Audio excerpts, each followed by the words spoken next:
for generations upon generations, we've talked about, how important it is to save one's resources for future use. It's incredibly important to have the discussion about personal responsibility and what that means to us as individuals and what that means to us as a community. Many tribes say we're sovereign. Well, we're not sovereign if we're a dependent sovereign. And the more that individual people understand how the economy works, the more we all become a player united in order to become, economically sovereign. Here in Blackfeet country, we know how important it is to really care for our families and how to care for our community as a whole. So with organizations like Native American Community Development Corporation, they're moving a number of individuals to the next level.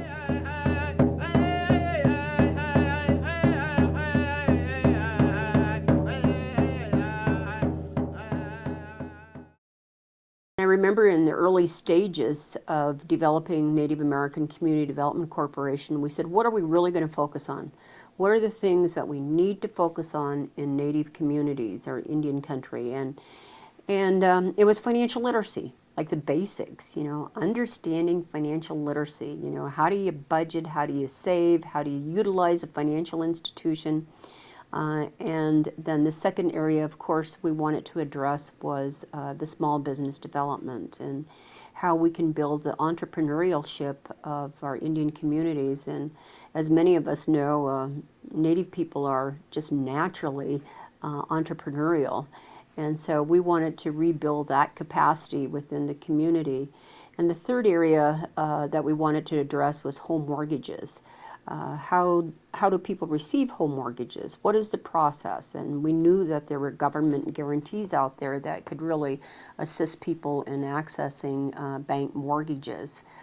So we addressed that particular initiative. The other initiative was assisting tribes to repurchase property, their land, that went into non-Indian ownership. And the fifth initiative that NACDC was created for was to assist farmers and ranchers with outreach and credit in establishing their businesses. And many of our Native communities are, lots of land, lots of property, and a lot of times it's pretty much utilized by non-Indians. Non-Indians lease it, and Indian farmers and ranchers really don't actively get involved in ranching, although they would love to. So that was another area that we were created to address. And so I'm happy to say that we hit every one of those initiatives.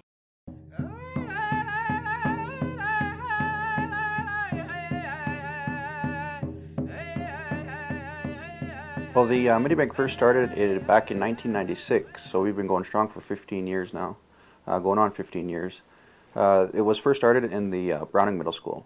So my niece comes flying home one day from school. Oh, they got a bank, at our school, and man, it's so cool. And I was like, oh, really? Tell me about it, Sits down, tells me, yeah, you put money in, and they want me to be on the bank board. First, what we do is we select a board, and so we identify that board, and then we provide training for them. I will do that with the advisor, with the mini bank coordinator in that community. And so we'll get them prepared and get them ready and trained on all the positions that they have to do.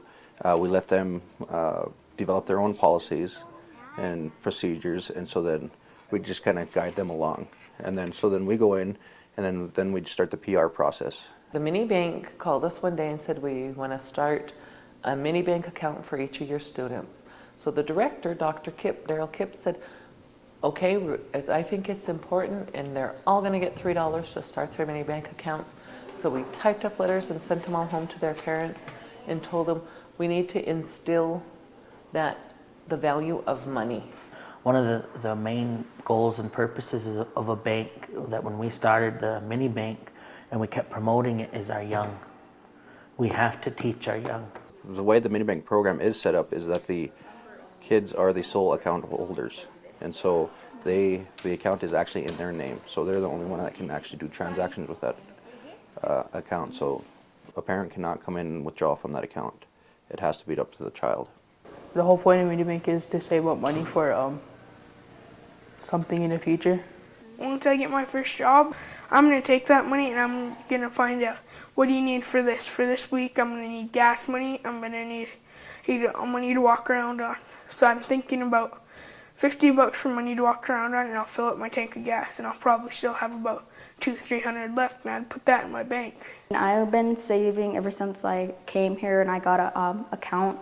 I put in $5 every day, no matter what, and it actually turned out pretty good. I have about $400 now, and I'm saving it. Like, I don't let anybody touch it, no matter what, because it's going off for my college. Our kids enjoy it. They look forward to they watch for the mini bank man. When he comes, they run in from recess to set up, to take care of all the money, and then, and they're just happy to do 20 minutes of, banking business.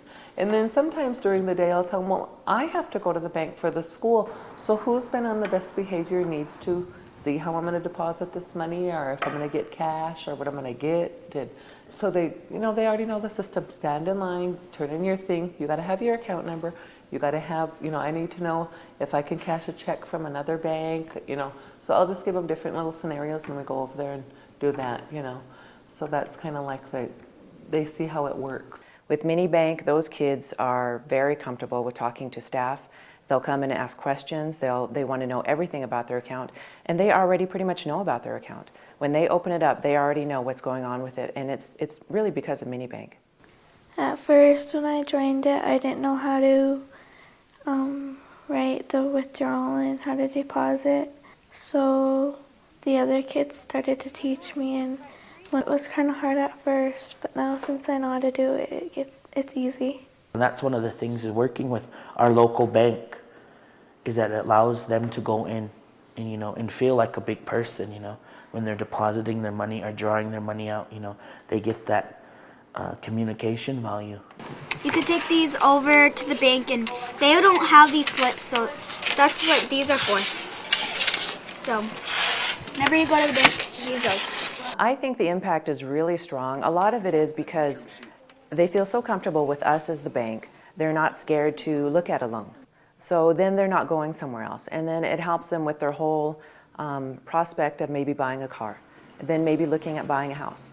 And that's within our community that they're staying and doing all of these transactions. We're definitely talking lifelong skills and lifelong customers. We have inquiries from all over the United States, Chumash, Sac and Fox out of Iowa, Alaska. We're looking at tribes that are very, very interested in this wonderful program.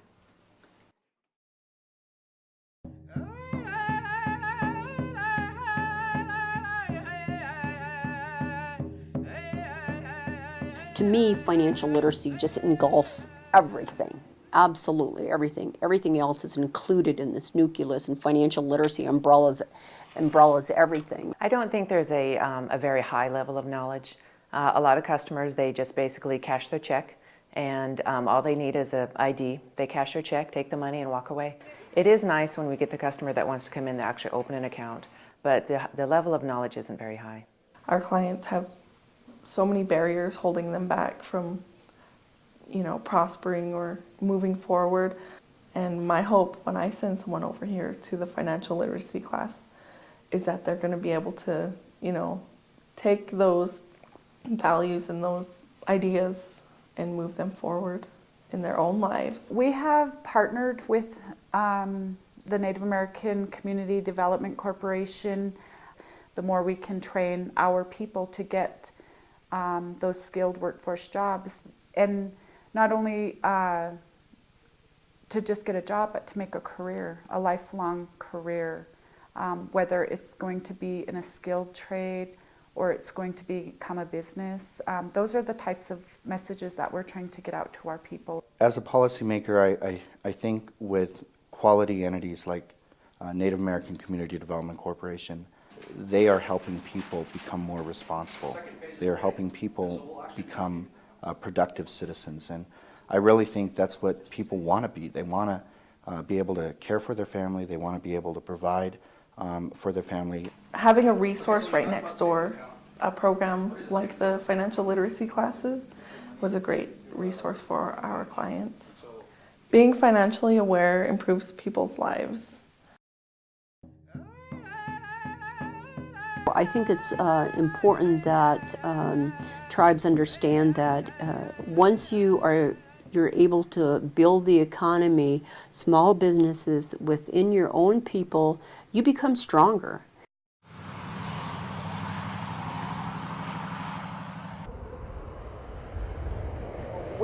Where this little store is, the Heart Butte Trading Post, is in the heart of Heart Butte, Montana.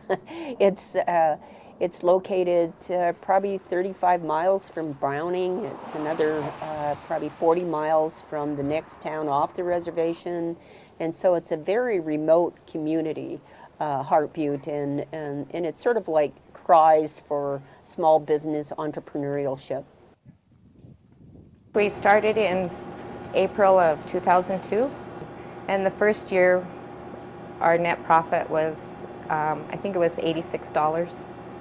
And I said, you know, that's scary. It's really scary.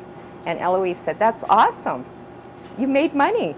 And I go, oh, how do you live on that? It was very clear to me that all they needed was encouragement.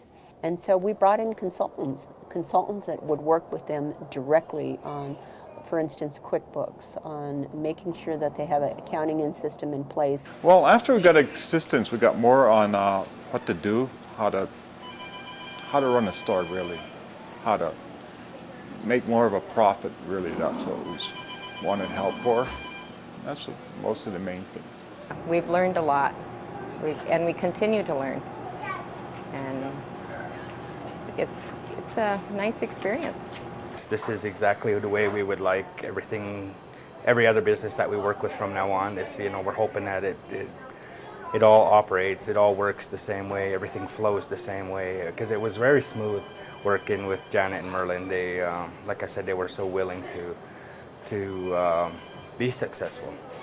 You know, they wanted it and they were willing to work towards it. And with their help and willingness, it happened in a very short time. Everybody has great ideas to start a business. They just don't have the knowledge, the education, or the capital to start a business. And that is one goal that we have, is to work with these people and try to get their dreams, you know, to come to fruition. And because small businesses are the lifeblood of communities, especially on Native reservations.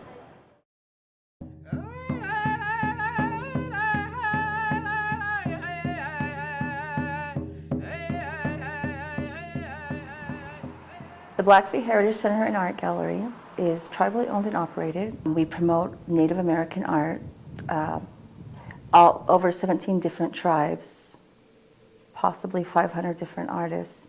When we approached NACDC and asked for their assistance, they were more than, you know, accommodating to us. They went out of their way and helped us tremendously to kind of get back on our feet. And they created a new vision for us. They helped us create a new vision. They brought in some professionals to help with us, to help with that. And they brought in the Georgetown University students. And they did a marketing strategy, a financial analysis, and a new business plan. It's opened up a lot of avenues for us, is what it's done. It has, like I said, created a new vision for the Blackfeet Heritage Center. Anybody that works with Native American Community Development Corporation has to have a pure love for this type of work because it's working in the trenches. You have to be committed.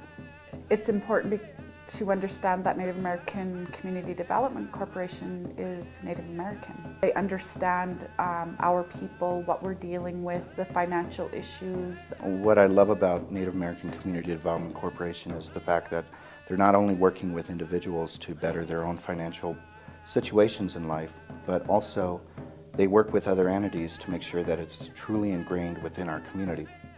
So I think not only the individual benefits, of course, but so does our community as a whole.